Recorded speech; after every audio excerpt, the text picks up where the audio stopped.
Kama ni mara yako ya kwanza unatembelea chaneli yetu ya Top 5 Media, tunakuomba ubonyeze neno subscribe, kisha kwa chini itatokea alama ya kengele. Tunakuomba ubonyeze kengele hiyo ili uwe wa kwanza kupokea taarifa katika chaneli yetu. Asante. Mchezo mkubwa wa ligi kuu soka Tanzania bara almaarufu kama NBC Premier League ambao tumetoka kutazama siku ya leo kutokea katika uwanja wa KMC Complex ni mtanange ambao umeikutanisha klabu ya soka ya Yanga Sports Club wakiwa wenyeji dhidi ya klabu ya soka ya KMC, ambapo mchezo huu umeweza kumalizika kwa klabu ya soka ya Yanga kuweza kuondoka na alama 3 kwa kuweza kupata ushindi mbele ya kikosi cha timu ya soka ya KMC. Kabla ya kuendelea mbali, kama ni mshabiki wa Yanga Sports Club umeweza kufurahishwa na ushindi ambao Yanga wameweza kucheza, ukiwa ni mchezo wa kwanza kwa kocha wao mpya raia wa Portugal ama Ureno, kocha hapa tukienda kumuongelea Pedro. Like video yetu alafu tuende kwenye comment section katuambie nani ambaye ameweza kukukosha, na je, kwa kiwango ambacho Yanga ameweza kukionyesha siku ya leo unaiona Yanga ikienda kutetea ubingwa? Kwa hiyo una nafasi ya kwenda eneo la comment na kushare maoni yako hapo chini. Sasa fahamu, katika kipindi cha kwanza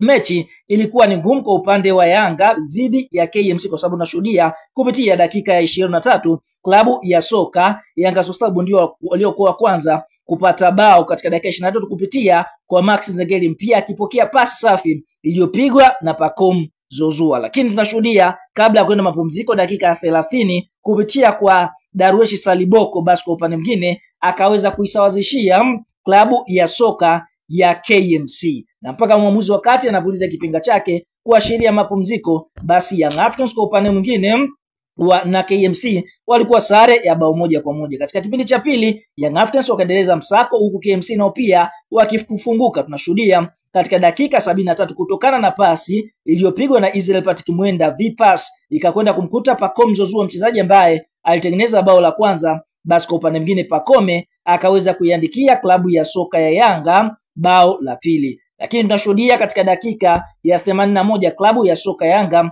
waliweza kupata penalti inatokana na mchezaji Andy Boley kuweza kufanywa rafu ndani ya boxi, na tunashuhudia Andy Boley yeye mwenyewe ndiye aliyepiga mkwajuo wa penalti, na moja kwa moja tunashuhudia kwa upande mwingine Andy Boyeli akaweza kuipata penalti hiyo na kuiandikia klabu ya soka ya Yanga bao la 3, na mpaka mwamuzi wakati anapuliza kipenga chake, basi Young Africans kwa upande mwingine wameweza kuondoka na ushindi mbele ya kikosi cha timu ya soka ya KMC. Fahamu ushindi huu ambao Yanga ameweza kupata, kwa sasa wanakuwa wamecheza mechi 4, wakishinda mechi 3, sare mchezo mmoja, wakiwa wamefunga mabao 8 na kuruhusu bao 1, wakiwa na alama 10 katika nafasi ya kwanza ya msimamo wa ligi kuu ya NBC. Lakini masimu wao ambao ni Simba, wao wapo katika nafasi ya pili wakiwa wamecheza michezo 3, wameshinda michezo yote wakifunga mabao 8 na kuruhusu bao 1, wakiwa na alama 9. Lakini tunaona Yanga hapo kileleni kwa sababu wamezidi klabu ya soka ya Simba